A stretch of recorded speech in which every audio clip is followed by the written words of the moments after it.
Mis amados, bienvenidos a nuestro programa Reflexiones Espirituales que se transmite por acá por tu canal AD Séptimo. Hoy estoy muy contento porque tenemos a nuestro hermano Isaac, un joven talentoso que tiene una percepción escatológica bastante loable y he querido entrevistarlo a través de nuestro canal para todas y todos ustedes. Voy a permitir que él mismo se presente. Adelante, Isaac. Gracias, Pastor Enrique, por la invitación a su canal. Mi nombre es Isaac Sánchez Mongalo. Pues yo no diría que es en realidad mi percepción. He aprendido, dijo por ahí alguien alguna vez, porque me paré sobre los hombros de los gigantes, ¿no? Entonces, pues en realidad no es algo, digamos, propiamente mío. Yo me he dado a la tarea de ver lo que otros han puesto sobre la mesa eh, y de desarrollar bajo mi propio criterio si yo creía que esto puede ser así o no. Entonces, pues primero Dios, empezamos a presentar el tema cuando usted diga. Muy bien. Vamos a orar primero. Tú tienes la palabra e invito también a nuestros amigos y amigas a que nos acompañen en esta oración. Oremos. Padre nuestro que estás en el cielo, Señor, te agradecemos porque permites este espacio para abrir tu palabra. Te pedimos que nos ayudes a retirar tal vez esos prejuicios que nos pueden apartar de la luz que tú quieres darnos. Y Señor, que nos ayudes a comprender si realmente esto es de ti, que nos des tu Espíritu Santo para indagar más por nosotros mismos y desarrollar nosotros nuestro criterio bajo la inspiración de tu Santo Espíritu. Te Amén. lo pedimos en el nombre de Jesús. Amén. Amén. Bien, mi hermano Isaac, vamos a comenzar el tema, a desarrollarlo a partir de tu percepción basado, como acabas de decir, sobre la base bíblica, la base de la inspiración. Vamos a hablar acerca del tercer templo en Jerusalén, las consecuencias que eso traería. ¿Hay algún sustento acerca de eso? ¿Qué relación tiene Satanás y la segunda venida de Cristo en el sentido de la imitación que dice la inspiración que va a ser perfecta, la imitación satánica y por lo tanto va a engañar, si es posible, a los escogidos? Comencemos a desarrollarlo desde ese punto, mi hermano. Adelante. Bueno, lo primero que nosotros nos tendríamos que plantear, y es algo que muchas veces pasamos por encima, es este término, engañar, si fuere posible, a los escogidos. Entonces, dentro de la fe adventista, pues nosotros ya hemos desarrollado ciertas posturas, ¿no? Bueno, sabemos que Satanás va a falsificar la segunda venida, ¿no? Sabemos que la diferenciación, porque Elena de White dice que Satanás no va a ser una imitación exacta, pero va a ser algo que jamás habremos visto. Entonces decimos, bueno, sabemos que Cristo no va a tocar la tierra y que Satanás sí. Sabemos que Satanás va a decir, el día domingo es el día de reposo, yo lo cambié, y creemos que eso es todo. Y bueno, así ya no vamos a ser engañados.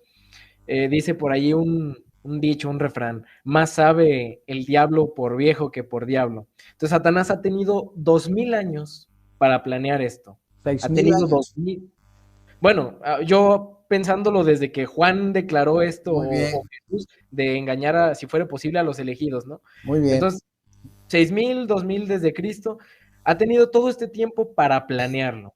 Y Sí. nosotros decimos, sí, sabemos que no va a tocar la tierra, el verdadero Cristo, sabemos que no va a cambiar el día de reposo, y Satanás no ha pensado eso. Parece que nos sentamos en este tipo de confianza que en realidad no es una confianza correcta.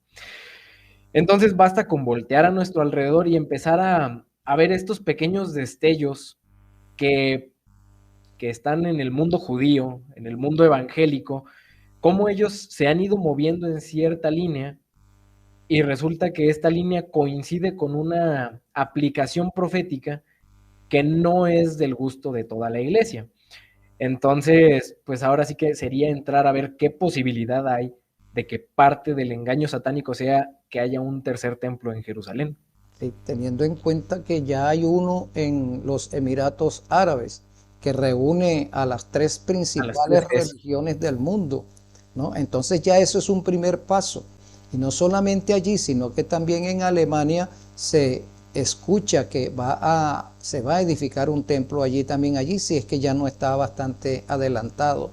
De manera Ujú. que teniendo esas bases, ¿qué dificultad habría de que en realidad se edifique un templo de esta magnitud en el mismo Jerusalén?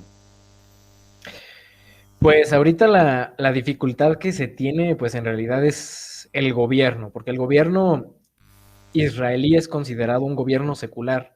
Entonces, de hecho, justo hoy yo estaba viendo la perspectiva de un judío donde él nos comentaba esto, el gobierno es secular, pero dentro del judaísmo hay facciones, como en el periodo de Cristo estaban los celotes, que eran esta facción como sicaria, que quería librarse del gobierno romano. Bueno, actualmente hay una facción o algunas facciones israelitas que siguen las enseñanzas de cierto rabino de hace bastante tiempo, y son una organización que incluso se le llama, por este mismo judío, a veces parece el terrorismo judío, porque ellos van a hacer en cierta forma como un terrorismo contra los islámicos, porque ellos su objetivo es quitar las mezquitas, eso es algo que les estorba, y el gobierno ha hecho estas ciertas concesiones por, digamos, llevarla un poco en paz con los musulmanes.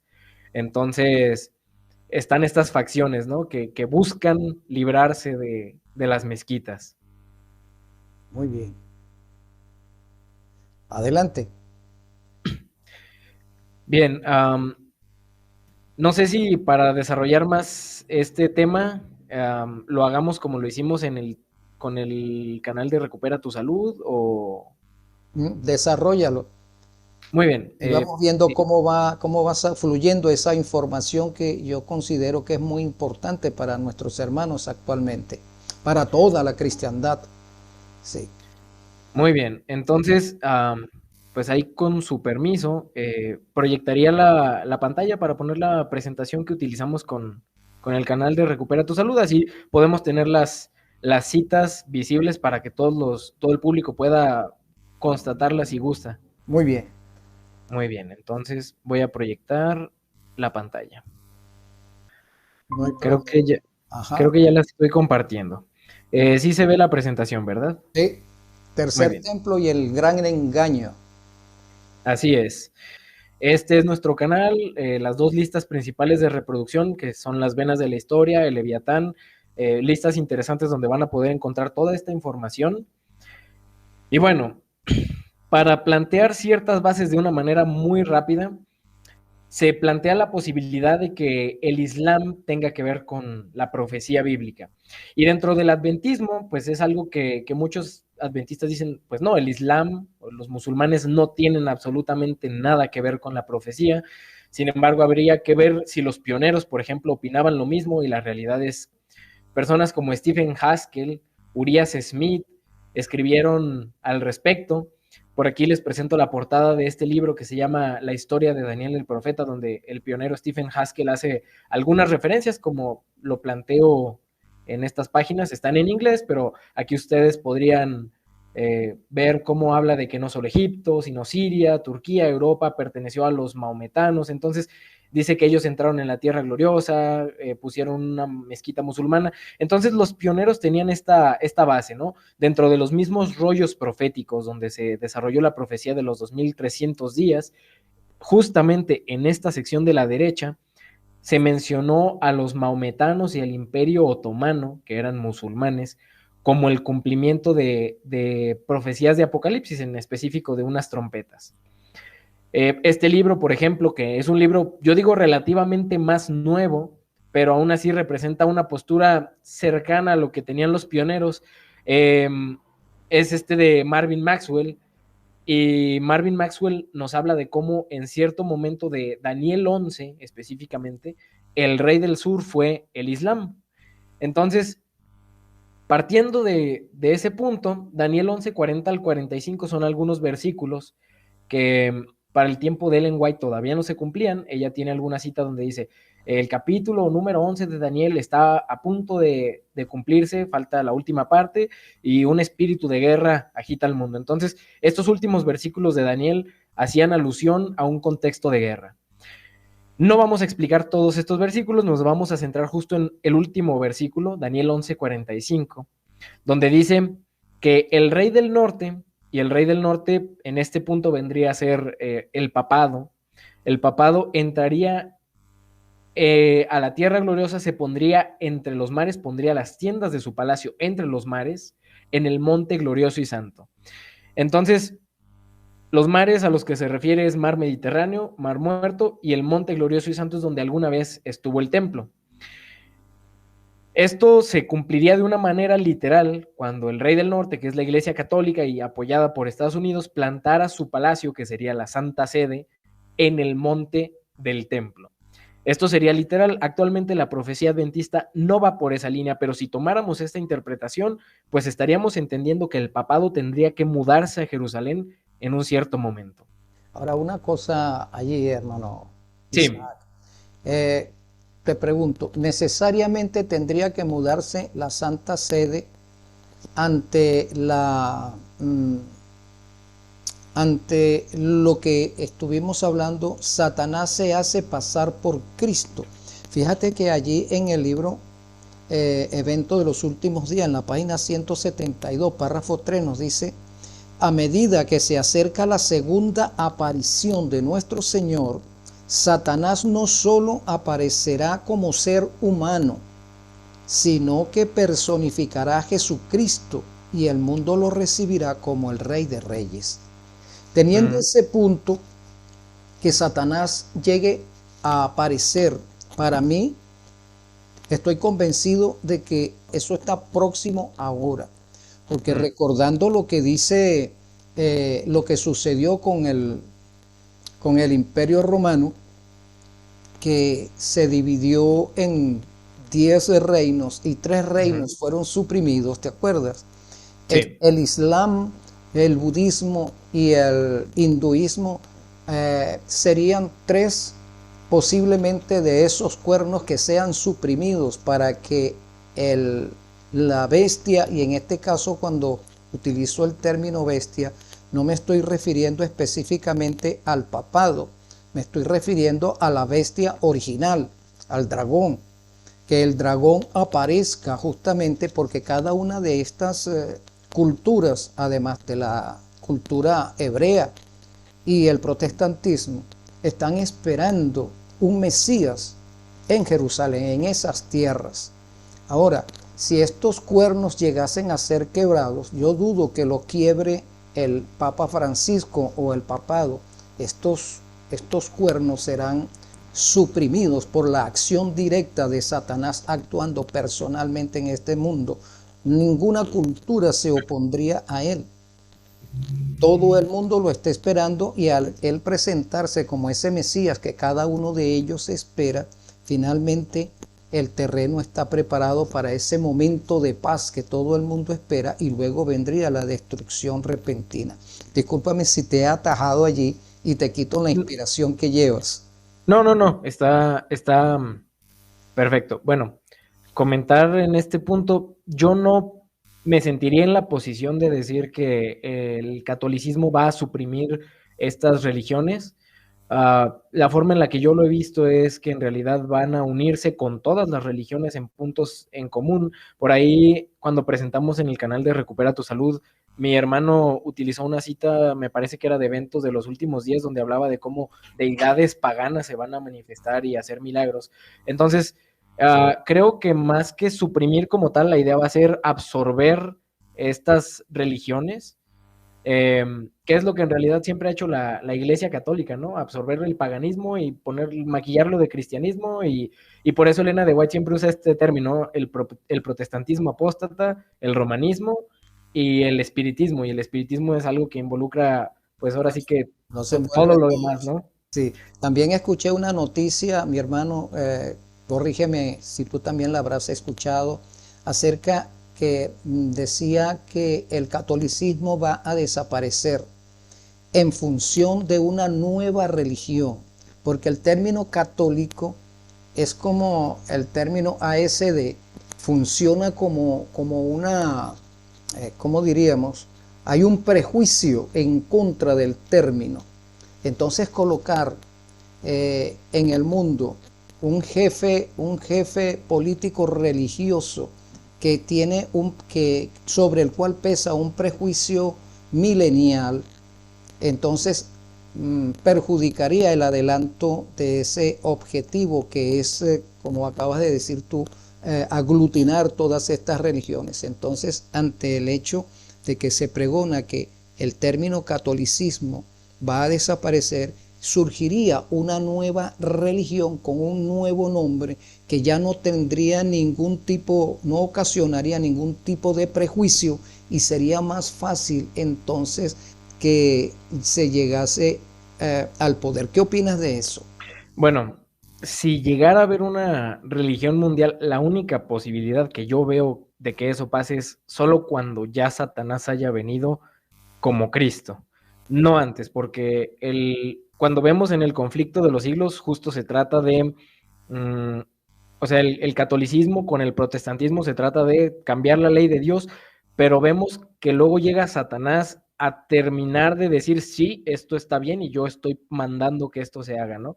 Entonces Satanás es el que viene a dar como el punto de diferencia para que ahora sí se oficialice y todo el mundo lo acepte, ¿no? Entonces, si llegara a haber una religión, digamos, mundial, pues yo lo veo más bien hasta que Satanás ya haya concretado su plan. Adelante. Muy bien, entonces voy a retomar otra vez la presentación. Bueno, entonces en este contexto podríamos ver que los mismos judíos tienen sus propias interpretaciones proféticas que pues no van en consonancia con la nuestra, pero según su visión, lo que son los capítulos 38, 39 de Ezequiel hacen referencia a la guerra entre Gog y Magog y que pues hace en realidad alusión, digamos, como al fin del mundo. De hecho, los mismos judíos creen que en esta guerra el Mesías y Elías tienen que aparecer. Y después de que pasa esta guerra, ahora se construye el templo de Jerusalén que se cumple en el capítulo 40. Entonces, capítulos 38, 39 y 40 son un cumplimiento profético de esto para los judíos, tan así como que en el año 97 a Benjamín Netanyahu se le preguntó si él creía que Rusia atacaría alguna vez a Israel, y el ministro respondió que sí, que él lo creía porque la Torá o el Antiguo Testamento lo decía.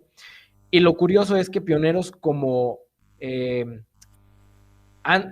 disculpen, Ate Jones tiene este libro que se llama Los Imperios de la Biblia, desde la confusión de las lenguas hasta la captividad babilónica, y él nos describe cómo históricamente los pueblos que ahora conforman Rusia, las zonas de Ucrania, estas zonas al norte, son lo que se llamaba Mesec, Tubal, que eran precisamente los que vivían, o era el pueblo de Gog, de Magog.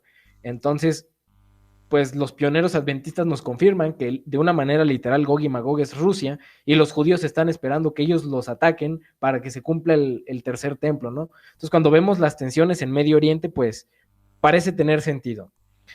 Tenemos alguna cita de Elena de White donde ella nos dice, voy a leer justamente la última parte subrayada, dice: pero aunque ya se levanta nación contra nación y reino contra reino, no existe todavía una conflagración general. Los cuatro vientos están retenidos hasta que los siervos de Dios sean sellados en sus frentes. Entonces las potencias de la tierra dispondrán sus fuerzas para la última gran batalla. Cuando leemos esta cita detenidamente, vamos a entender que está hablando de un contexto de guerra literal. Y en el adventismo entendemos que el Armagedón, Gog y Magog, representan a todos los que se oponen a la ley de Dios, y es cierto, no es algo equivocado, pero es que esa es la parte espiritual de la profecía, pero también hay una parte literal donde va a haber una batalla literal entre naciones. Y bueno, para entender de dónde viene todo este trasfondo del tercer templo, habría que escarbar un poquito en la historia. Familias de origen judío-alemán como los Rothschild o Rockefeller impulsaron el movimiento sionista y trabajaban con las sociedades secretas. De hecho, en la historia nosotros podemos encontrar estas ideas de que estas familias apoyaron el derrocamiento de los zares rusos. ¿Con qué propósito? Bueno, iban muy encaminados a esto del sionismo. No me voy a parar a explicar todo. Por ejemplo, tenemos esta carta de 1871, es una carta atribuida a masones, y en esta carta se nos describe desde 1871 cuál era el plan de desarrollar 3 guerras mundiales. Y se dice que la Primera Guerra Mundial tenía que utilizarse a los Illuminati para derrocar el poder de los zares de Rusia y generar el comunismo. Y esto es curioso porque esto mismo se nos dice de las familias Rothschild y Rockefeller, pero aquí los podemos ver directamente con los Illuminati. La Segunda Guerra Mundial tenía que enfrentar a los fascistas y a los sionistas políticos para hacer que el sionismo proliferara, se fortaleciera y permitiera el nacimiento del Estado de Israel en Palestina. Y no nos sorprenda que justamente el partido fascista alemán agarra a los judíos, los mete en campos de concentración, y de alguna manera esto permite el impulso para que solo que 3 años después de la Segunda Guerra Mundial efectivamente se cree un Estado de Israel, un Estado político. Y en la Tercera Guerra Mundial ahora se trataría de enfrentar a los sionistas políticos y a los líderes del mundo islámico para que se destruyan mutuamente. Esto dicho hace más de 100 años, pero ahorita es algo que estamos viendo totalmente en Medio Oriente. Y la Tercera Guerra Mundial se iba a librar en partes. Esa es la parte, digamos, literal, y la parte espiritual o más abstracta es enfrentar a nihilistas y ateístas con los cristianos para que se genere un caos social, la misma sociedad se dé cuenta de que el ateísmo malo o el ateísmo es algo malo, y es lo que estamos viendo con estos movimientos progresistas, y empezamos a ver cómo las personas empiezan a querer regresar a la moral cristiana conservadora, y es una gran mayoría. Entonces, mientras estamos en este caos, las sociedades secretas dicen, bueno, este es el momento de revelar, según la carta dice, revelar la verdadera luz a través de la manifestación universal de la doctrina pura de Lucifer sacada finalmente a la vista pública. Esta manifestación resultará a partir del movimiento reaccionario general que seguirá la destrucción de la cristiandad y el ateísmo, ambos conquistados y exterminados al mismo tiempo. Esta manifestación es el gran engaño, en pocas palabras. Satanás haciéndose pasar como Cristo. ¿Cómo lo podemos afirmar? Porque Ellen White lo dijo. Un poder de abajo está trabajando en desarrollar las últimas grandes escenas del drama. Satanás viniendo como Cristo, obrando con todo engaño de iniquidad en los que se afilian a sociedades secretas. Entonces, las sociedades secretas, como las personas que escribieron esta carta, precisamente para esto trabajan, para manifestar la doctrina pura de Lucifer. Actualmente tenemos estas mezquitas en el monte del templo que les estorban a los judíos. La pregunta es cómo se van a quitar, y no, nada más nos basta con voltear a ver a la guerra en Medio Oriente y es que vamos a notar que en realidad ese es el trasfondo, quitar esas mezquitas, pero no pueden hacerlo directamente sin echarse a medio mundo encima. Entonces hay que buscar la manera de que no sea tan obvio. Mencionar que los judíos tienen mobiliario listo, utilizado para el nuevo templo, tienen este mobiliario ya, se puede decir, kosher, le llaman ellos, es mobiliario que sí se puede utilizar porque se creó con este único propósito. Está todo listo, utensilios, muebles, los muebles del santuario, ya se han entrenado levitas para realizar sacrificios, los levitas que van a desempeñar la labor de los cantores, y ellos están esperando levantar el templo en cuanto se dé la oportunidad. ¿Por qué? Porque los judíos esperan recibir al Mesías. Para que este templo se efectúe, necesitan estar purificados, no pueden construir el templo y necesitan aparte purificar el monte del templo porque ahí ha estado la mezquita. Para muchos judíos esta mezquita ellos le llaman la abominación desoladora.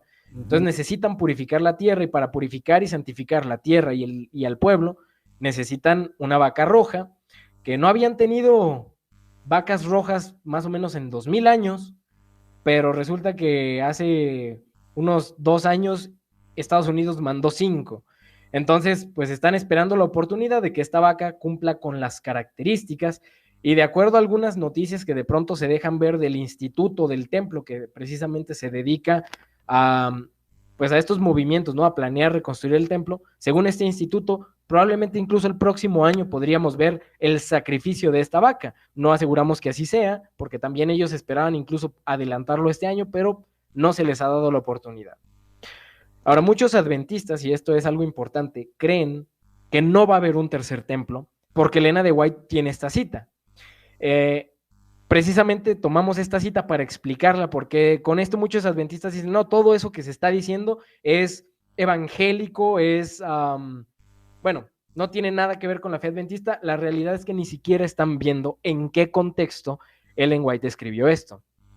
Ella escribió en Primeros Escritos: también vi que la vieja Jerusalén nunca será reedificada. Ahora, voy a hacer la pausa aquí, porque ella dijo que la vieja Jerusalén no sería reedificada. La Jerusalén que tenemos ahorita, pues en realidad no es tal cual la vieja Jerusalén. Sí. Ahora, muchos también dicen, pues es que no hay templo. Entonces ella se refiere a esto, a que la vieja Jerusalén tenía un templo, pero ella no está diciendo aquí que no va a haber un templo. Dice que la vieja Jerusalén no será reedificada. ¿Por qué? La realidad es que las expectativas del mundo evangélico es que venga, que se construya el templo por muchos, o que Cristo venga y tenga un reinado milenial aquí en la tierra, y que se reconstruya Jerusalén mientras Cristo reina aquí en la tierra, cuando la realidad es totalmente diferente. Esa Jerusalén ya no sirve para nada. Jesús va a traer después del milenio una Jerusalén desde el cielo, la nueva. Pero lo que Ellen White nos está diciendo aquí es que no va a haber ese milenio aquí con Cristo reinando allí y una Jerusalén que se vuelva a edificar. ¿Por qué lo tenía que decir? Bueno, dice ella en la cita: vi que la vieja Jerusalén nunca será reedificada y que Satanás estaba haciendo cuanto podía para extraviar a los hijos del Señor ahora.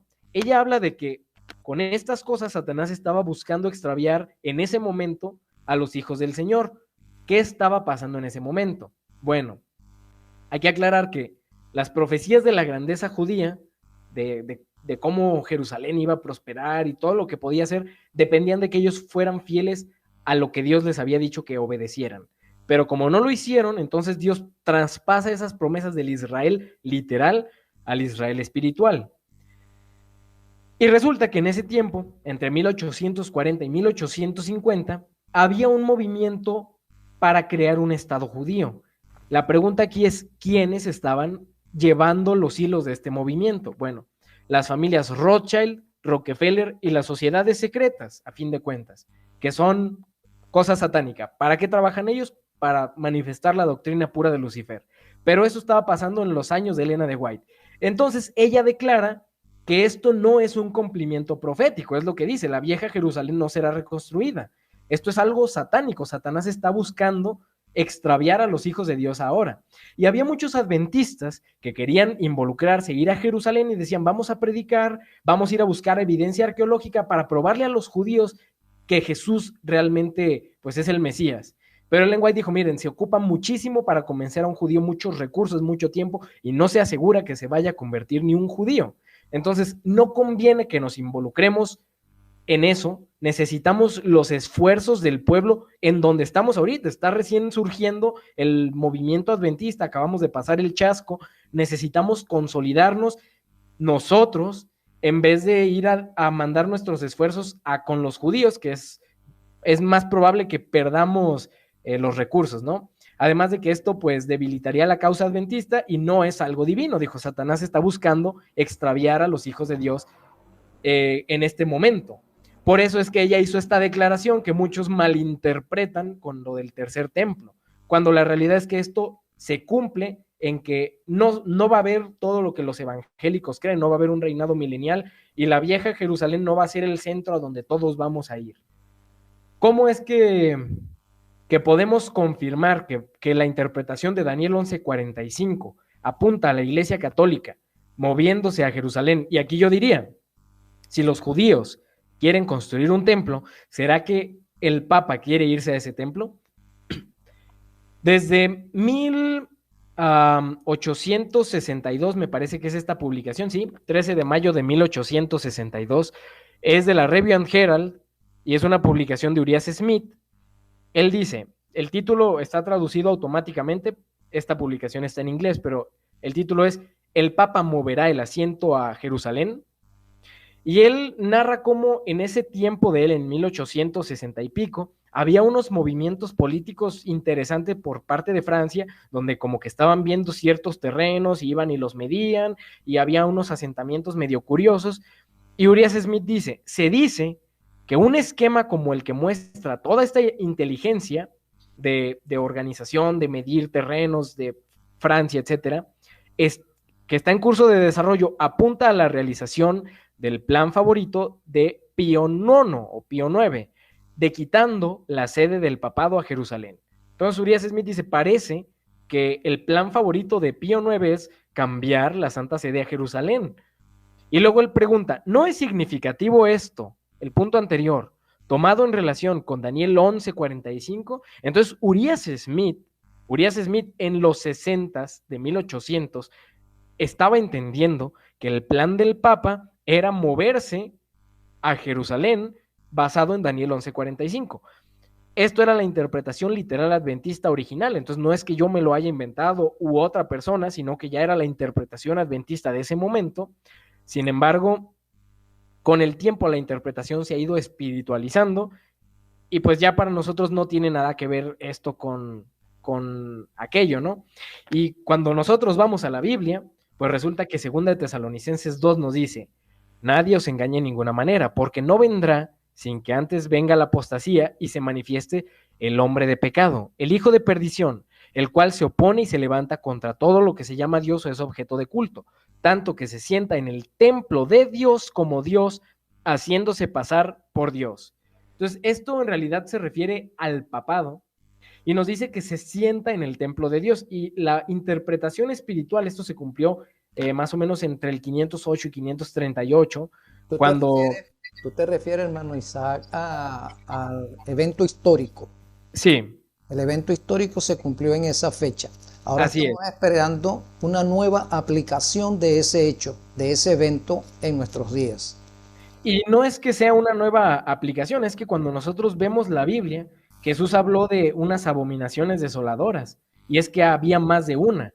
En realidad hay tres, en realidad hay tres abominaciones. La que se cumplió cuando se destruyó Jerusalén, la que se cumplió cuando el papado, el hijo de pecado, el hombre de pecado, se sentó en el templo espiritual, porque nosotros somos templo de Dios. La iglesia es el templo.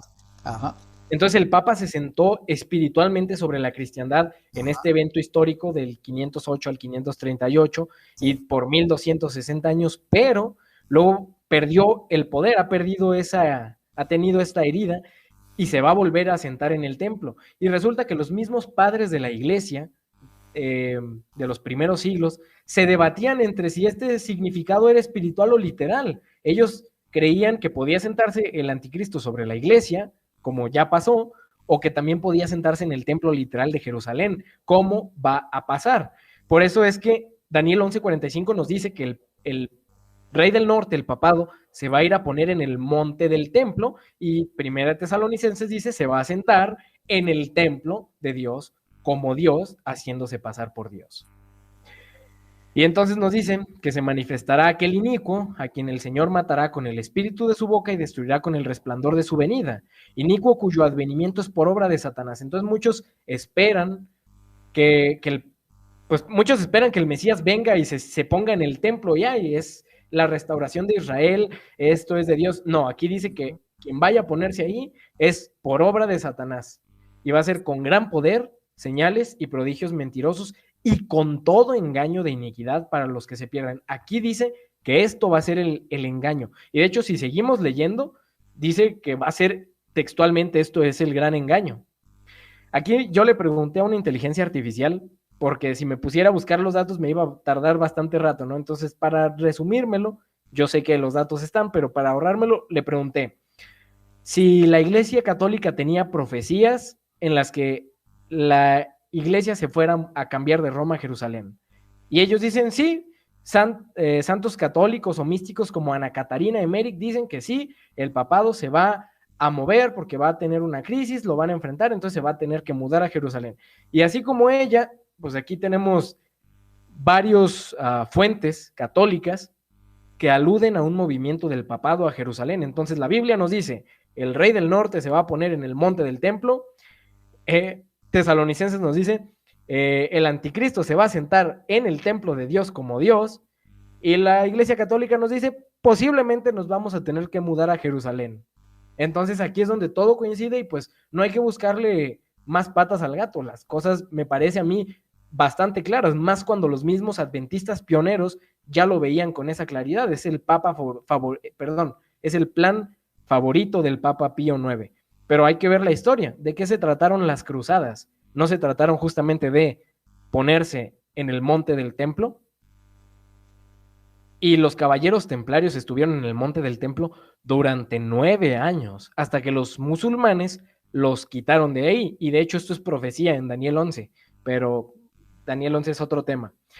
Cuando nosotros leemos, por ejemplo, en Apocalipsis 17, hallamos a la gran ramera sentada sobre la bestia que tiene 7 cabezas, etcétera, ¿no? El versículo 9 nos dice, esto es para la mente que tenga sabiduría. Las 7 cabezas son 7 montes sobre los cuales se sienta la mujer. Entonces sabemos, una mujer es una iglesia corrupta, una iglesia apóstata, pero aquí nos dice que estas 7 cabezas de la bestia son 7 montes. Y muchos han interpretado, cuando hablamos de Roma, pues a Roma se le llama, de hecho, la ciudad de las 7 colinas, ¿no? Entonces dicen, mira, qué forma de Dios de decirnos que Roma es esta gran ramera, ¿no? Pero hay una línea que viene surgiendo también de los evangélicos, o por lo menos de ellos es que yo lo he escuchado, donde dicen, no, esto está mal, no es Roma, no se refiere a eso. De hecho, cuando nosotros leemos el Antiguo Testamento, la gran ramera sería el pueblo de Dios, Israel y Jerusalén especialmente, y apostató, fornicó con la idolatría, entonces Dios la desecha, queda como una mujer ramera, y resulta que Jerusalén también tiene 7 montes. Entonces tenemos aquí la lista de los montes romanos, y tenemos la lista de los 7 montes sobre los cuales está sentada Jerusalén, el monte Sión, el de los Olivos, el Scopus, el monte Moria, la colina de Ofel, la colina de Beceta, el monte Gijón. Son las 7 colinas. Entonces, curioso, ¿no? Que Jerusalén y Roma coinciden o les quedan las características de una mujer apóstata y que las dos estén sobre 7 colinas. Y lo más irónico sería que Roma se mude a Jerusalén.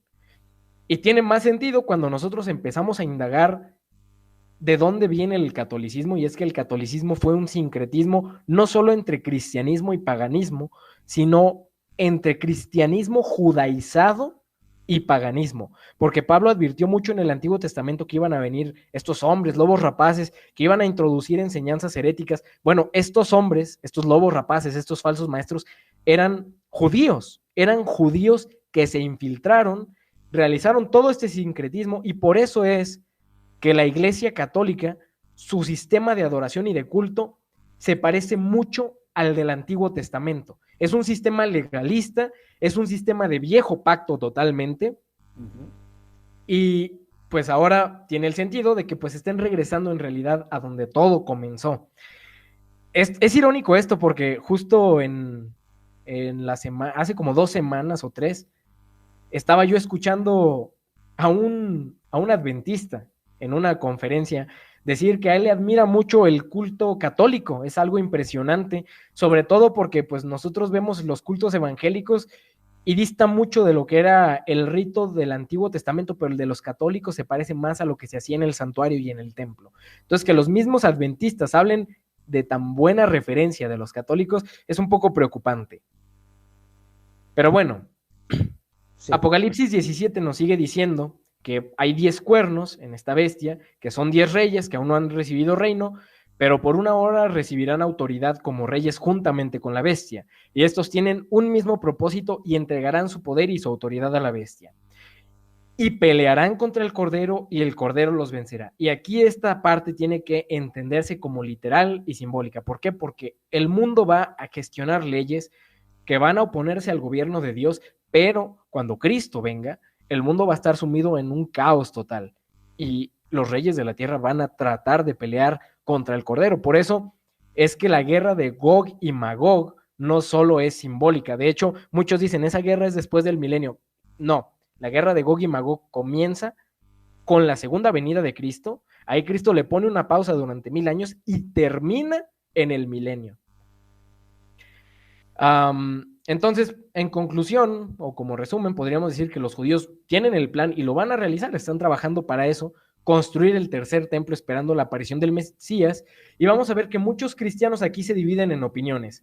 Creen que Cristo va a venir a ese templo y va a convertir a los judíos, y otros creen que el que va a venir ahí es el anticristo. Y pues es que ambos tienen razón en cierta manera. Satanás va a matar dos pájaros de un tiro, porque va a venir el Mesías, entre comillas, ¿no? Cristo va a convencer, entre comillas, a los judíos, pero es que en realidad es Satanás haciéndose pasar como Cristo, es el anticristo, y va a venir a sentarse junto con su siervo, el Papa. Entonces nosotros podríamos ver algunos textos del conflicto de los siglos, ¿no? Donde vemos el gran engaño satánico en los capítulos 37 y 40, de cómo Satanás va a venir y cómo va a ser todo un plan orquestado, donde dice, por ejemplo, voy a leer las partes subrayadas, ¿no? Pronto aparecerán en el cielo signos pavorosos de carácter sobrenatural en prueba del poder milagroso de los demonios. Satanás tiene todo un plan y antes de que se concrete su venida de él personalmente haciéndose pasar como Cristo, van a verse signos pavorosos de carácter sobrenatural en los cielos. Y yo aquí entre paréntesis puse visitantes de otros mundos. ¿Por qué? Por ahí en Conflicto de los Siglos, en el capítulo ¿Pueden hablarnos nuestros muertos?, Ellen White dice que a los visitantes de otros mundos se les llamaba espíritus, y son espíritus de demonios, textualmente. Entonces, es posible que vayamos a tener un contacto extraterrestre en, no sé, pocos años, tal vez, no sé. De hecho, los demonios son extraterrestres, ellos no son de terrenales. Así es, así Ellos es. son extraterrestres, Satanás es extraterrestre.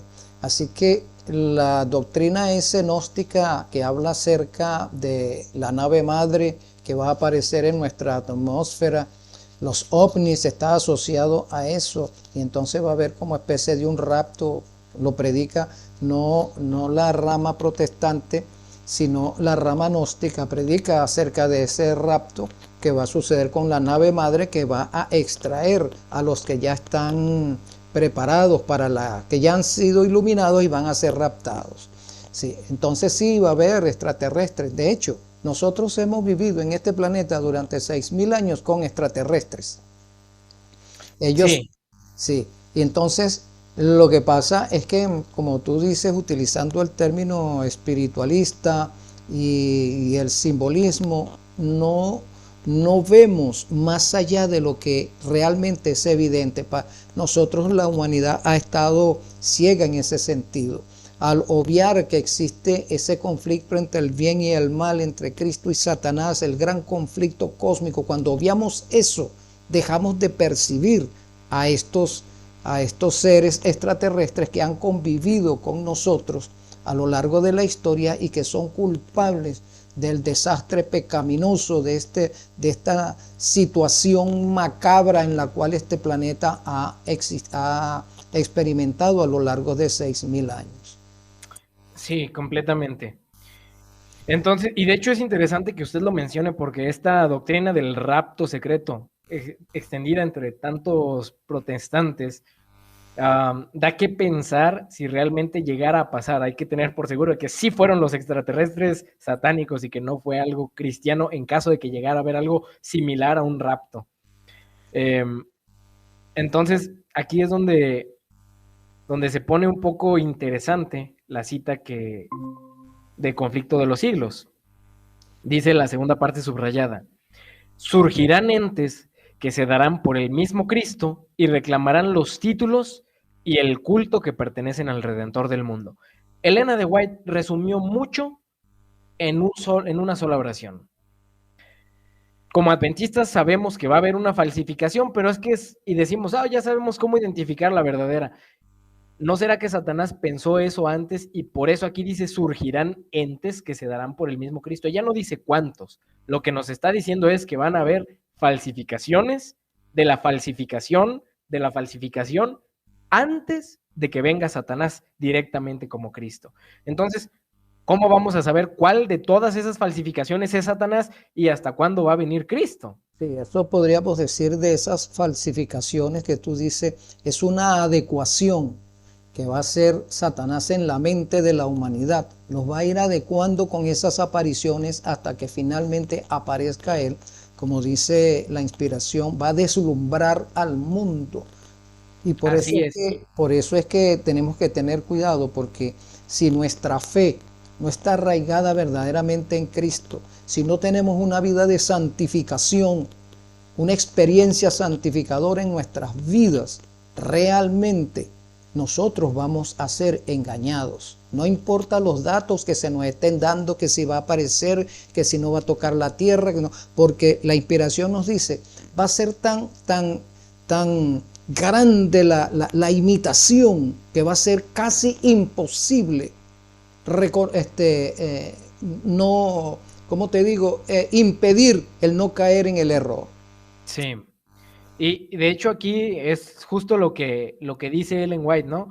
El acto capital que coronará el gran drama del engaño será que el mismo Satanás se dará por el Cristo. Voy a leer aquí la parte en rojo. Satanás se manifestará a los hombres como un ser majestuoso, de un brillo deslumbrador parecido a la descripción que del Hijo de Dios da San Juan en el Apocalipsis. ¿Y cómo lo escribe? Ah, pues Jesús tiene cabello blanco, ojos como de fuego, un vestido blanco, un cinturón de oro, y así es como Satanás va a venir. Y todos van a decir, ah, mira, a lo mejor el Cristo que vino antes de ese no se parecía a la descripción bíblica, pero este sí. Y resulta que este sí es el Satanás, ¿no? Y dice que la gloria que lo rodee superará cuanto hayan visto los ojos de los mortales. Entonces, dice, el pueblo se postrará en adoración ante él mientras levanta sus manos y pronuncia una bendición sobre ellos, como Cristo bendecía a sus discípulos cuando estaba en la tierra. Su voz es suave y acompasada, aunque llena de melodía. En tono amable y compasivo, enuncia algunas de las verdades celestiales y llenas de gracia que pronunciaba el Salvador, cura las dolencias del pueblo y luego, en su fementido carácter de Cristo, asegura haber mudado el día de reposo del sábado al domingo y manda a que todos santifiquen el día bendecido por él. Entonces aquí dicen, ah, sí, ya vamos a saber cuál es el verdadero y cuál es el falso. Yo tendría bastante cuidado con eso, ¿no? Aquí dice Ellen White, además, no se le permitirá a Satanás contrahacer la manera en que vendrá Jesús. O sea, dice, no va a ser una imitación exacta, Dios no lo va a permitir. Dice, el Salvador previno a su pueblo contra este engaño y predijo claramente cómo será su segundo advenimiento. Y dice, porque se levantarán falsos cristos y falsos profetas, y darán señales y prodigios, de tal manera que engañarán, si es posible, aún a los escogidos. Así que si les dijeren, está aquí en el desierto, no salgan. Y si les dice, está allá en las cámaras, no crean, porque como el relámpago sale del oriente y se muestra hasta el occidente, así también será la venida del Hijo del Hombre. Sí. Dice Elena White, no se puede remedar semejante aparición.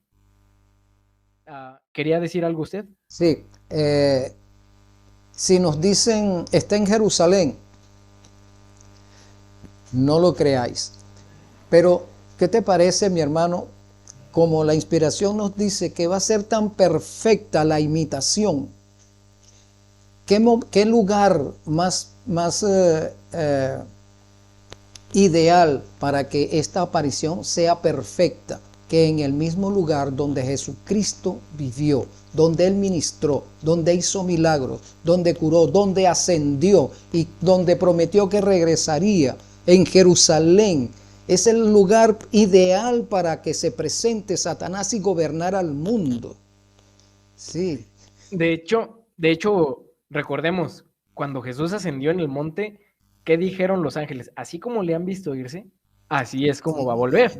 Entonces, da que pensar, ¿será que Jesús, o sea, el Jesús real, va también a venir a empezar a volver por allí, por Jerusalén, y de ahí va a recoger a su pueblo? No sé, es una suposición, pero... Teniendo en cuenta de lo que dice Zacarías, que la nueva Jerusalén va a quedar suspendida sobre el monte de los olivos. Entonces hay unos cuantos datos que las Sagradas Escrituras nos dicen cómo va a ser ese evento de Jesús. Pero como tú dijiste al comienzo, Satanás tiene 6.000 años adecuando su plan. Cuando el Señor presenta una acción salvadora para su pueblo, Satanás remodifica sus planes, los adecúa para poder mantener a la humanidad engañada, y no solamente a la humanidad, sino a aquellos que nos llamamos pueblo de Dios. Y cuando digo pueblo de Dios, me estoy refiriendo a todos los que estamos esperando la segunda venida de Cristo, sin denominación particular. Entonces, Satanás conoce todo el plan que está trazado en la inspiración, en las escrituras. Él la conoce todo, así que él puede adecuar sus planes de acuerdo a sus conveniencias. Y uno de esos planes es ir adecuando la mente de la gente para que cuando él aparezca no haya resistencia alguna. Y ahí es donde está el peligro, que los que nos decimos que estamos esperando la segunda venida de Cristo, no es que vamos a ser engañados, sino que ya hemos sido adecuados porque nosotros no nos hemos santificado. Y así, que si será sábado, que si será viernes, que si será domingo, eso no va a ser el obstáculo para el cual los que decimos que estamos esperando a Cristo no seamos engañados. Hay 1000 formas. Este es un monstruo de 10.000 rostros que va a aparecer o que ya se está dando. Algunos dicen, y discúlpame que te ataje allí un momentico, cuando dicen que la ley dominical va a ser cuando se dicte, es que realmente va a estar el marcaje. Pero yo pregunto, ¿es que acaso la santificación no es un proceso?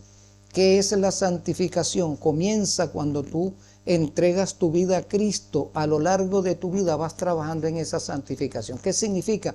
Estás adecuando tu mente y tu cuerpo en consagración a Cristo. ¿Acaso y el sellamiento no es eso también un proceso que para nuestro tiempo comenzó en 1844? Y ese sellamiento tenemos nosotros que hacerlo diariamente, prepararnos para que el Espíritu Santo imprima ese sello diario en nuestra mente. Entonces Satanás también ha ido marcando a la gente progresivamente, adecuando el cuerpo a través de la alimentación, a través de la publicidad, a través de la propaganda, a través de las películas, a través de 1000 formas. Satanás ha ido adecuando a la gente para ese marcaje. El marcaje comenzó en el mismo tiempo que comenzó el sellamiento en esta fase final de la historia del mundo. ¿Qué opinas de eso, mi hermano? Yo en realidad estoy muy, muy de acuerdo en eso. Cuando nosotros vemos cómo Satanás trabaja, y de hecho justo para eso estamos desarrollando esta serie de Leviatán, porque empieza hablando sobre un animal, pero es que esto nos va a mostrar cómo Satanás trabaja. Satanás nunca se inventa nada. Satanás siempre adecua sus planes, agarrando el plan que Dios hizo, nomás lo maquillamos poquito y lo torcemos poquito, ligeramente, no hace falta que sea mucho, y lo aplicamos al nuestro. Entonces, llega un punto en el que hablar de santificación, a veces como que vemos la santificación como, bueno, no sé, algunos lo ven como ser un santo católico, ¿no? Estar aislado, ser súper pulcro, no, ni siquiera me hablen porque me contamino. Y la realidad es que eso no es la auténtica santificación. A veces queremos marcar una línea totalmente como esto es negro, esto es blanco, y la realidad es que a veces no es precisamente así. Hay unos grises de los cuales Satanás se aprovecha y de los cuales incluso en otros momentos Dios también se ha aprovechado de estos grises para, hay quien dice, escribir historias rectas con renglones torcidos. Entonces, aquí se vuelve a veces un poco muy delgada esta línea entre qué es santo y qué no es santo. Y ese es el trabajo precisamente de Satanás, ¿no? Adelgazar lo suficiente esa línea para confundir nuestras mentes y no saber. Entonces, es un tema a veces de profundizar. De esto se trata, creo yo, la vida cristiana, en conocer a Dios. Eso lo podemos tratar en otro tema más específico. Pero seguimos con nuestra preocupación de ese templo en Jerusalén, su factibilidad. No necesariamente cuando hablamos, que yo te decía lo de suprimir los cuernos, destruir los cuernos, históricamente como sucedió para el establecimiento en el año 538 del papado, ¿verdad? En nuestro tiempo también unos cuernos deben ser, tú lo expresaste mejor que yo dije suprimirlos y tú dijiste aglutinarlos. Entonces, en ese momento en que se esté aglutinando, porque la labor, la especialidad de la Gran Babilonia, de esta mujer, es aglutinar religiones. Ella es experta en eso. Entonces ella va a aglutinar a estas religiones que son enemigas de ella, ancestrales. El budismo es enemigo ancestral, el islamismo enemigo ancestral, ¿verdad? ¿Cómo hacer que estos cuernos acepten este comando que se les está presentando? Porque el islamismo y el cristianismo son enemigos mortales. No se pueden ver, no se podían ver y no se aceptan. ¿Cómo va a suceder esto? El papado tendrá ese poder para hacerlo, tendrá una estrategia para hacerlo. Ya sabemos cómo ha ido haciendo pactos, ¿verdad? Dándose besos hasta algunas veces en los labios a la usanza antigua, ¿no? Donde ese beso tiene un significado muy, muy marcado, diferente a como nosotros lo vemos en Occidente, que dos líderes religiosos se hayan dado un beso en la boca, ¿no? Y dos líderes religiosos que son enemigos mortales. O sea, ver ese contexto en función de cómo ellos van a aceptar que el cristianismo los gobierne. Ellos nunca van a aceptar eso tan fácilmente, que el cristianismo, y ellos entienden como cristianismo no a las denominaciones protestantes. Para ellos eso no existe. Cristiano es católico. Eso es lo que es cristiano para ellos. Entonces, ellos no van a aceptar el cristianismo tan fácilmente para que venga un papa que es enemigo de ellos ancestralmente y los gobierne. ¿Qué opinas de eso, mi hermano? Sí, yo estoy de acuerdo en eso. Es un tema bastante complejo, porque en realidad si nosotros vemos cómo va a funcionar, o por lo menos como yo lo he estudiado, el asunto de la ley dominical, no importa que no se haya dado en otros países, lo que importa, por ejemplo, es en Estados Unidos, ¿no? ¿Y eso de qué nos habla? De que países que no son cristianos, pues no van a estar en ese momento con una ley dominical cuando Estados Unidos ya la haya dado. Y en Estados Unidos va a ir avanzando progresivamente, pero luego llega el punto en el que llega Satanás con la manifestación de la doctrina de Lucifer, y entonces ahí él sí va a ser un punto para todo el mundo. Eso sí De, estoy de acuerdo, sí, totalmente de acuerdo. Él es el elemento que va a aglutinar todos estos enemigos bajo sus pies. sí. Sí, entonces, pues es como yo lo veo, pero mientras tanto, pues por ahí decía esta carta de las guerras mundiales, esta carta de los masones, que mientras tanto hay que tener a los judíos y a los islámicos peleándose para que pues se vayan destruyendo mutuamente. Y sabes que Entonces, ahora que tú mencionas eso, eso sucedió también en la revolución bolchevique. sí, Estas sectas secretas, la intención de ellas no era que se formara la Unión Soviética. No, la idea de ellos era que este gremio laboral que estaba surgiendo, ¿no? Este gremio laboral socialista combatiera contra los zares, se destruirían ellos dos y finalmente el papado volvería a apoderarse de esas tierras. Solamente que le salió mal el sí. plan.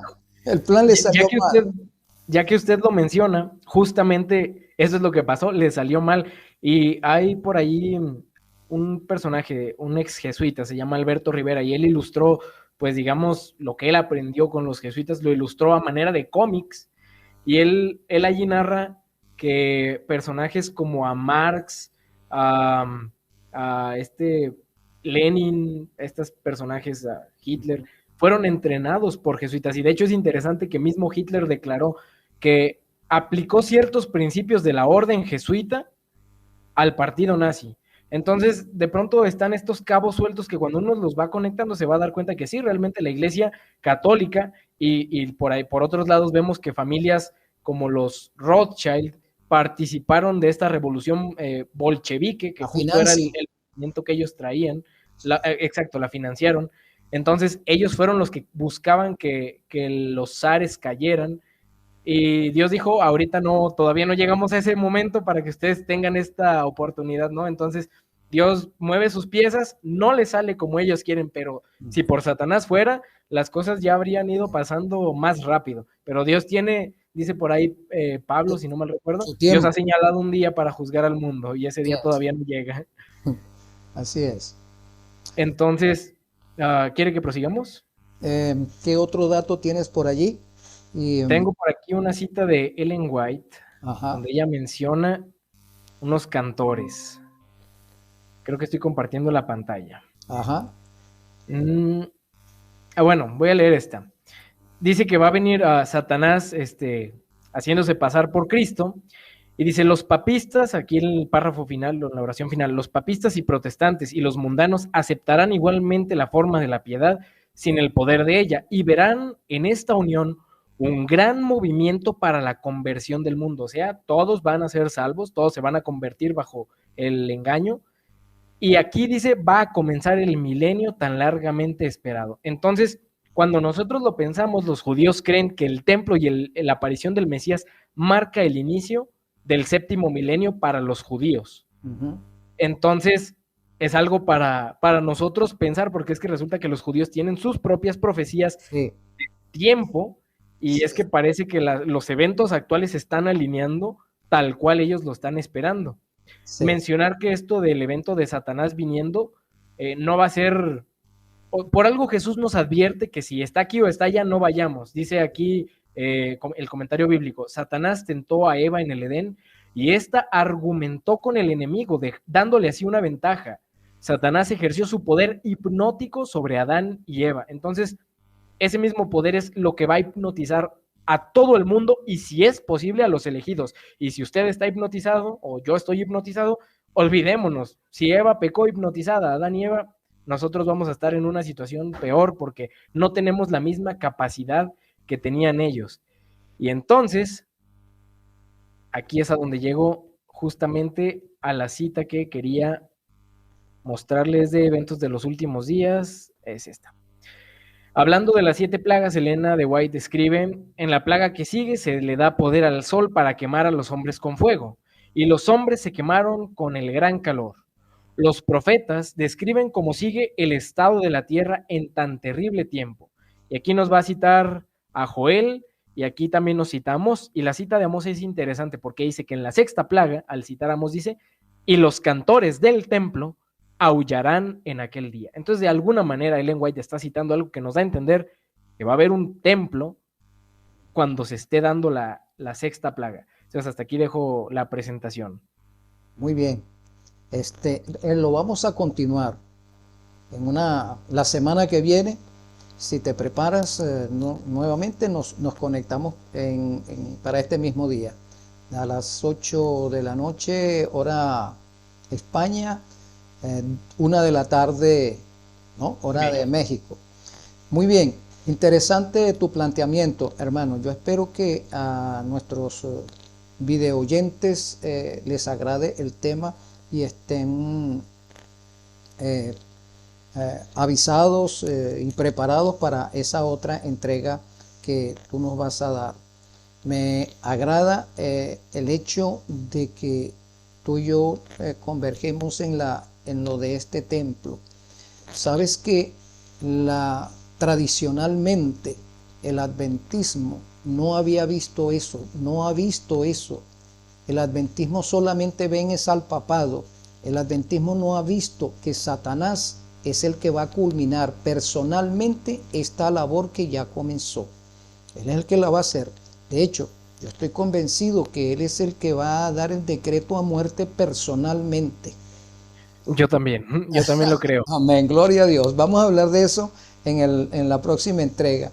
Bueno, mi hermano, me encantó mucho esta entrevista contigo, esta primera entrevista, y para ello te voy a dar la oportunidad nuevamente que vuelvas a orar despidiéndonos en esta noche. Adelante, mi hermano. Muy bien. Padre nuestro, queremos agradecerte por la oportunidad que nos diste de ver estos destellos del porvenir, Señor. Más allá de la información, queremos pedirte que tu Espíritu Santo sea el que tome posesión de nuestros corazones. porque es lo único que nos puede mantener en ese día grande y terrible. Es lo único que nos puede guardar de las acechanzas del enemigo. Prepáranos, guárdanos con esa armadura. Te lo pedimos y acompáñanos hoy y siempre. Perdónanos de nuestras faltas. En nombre de Jesús, amén. Amén.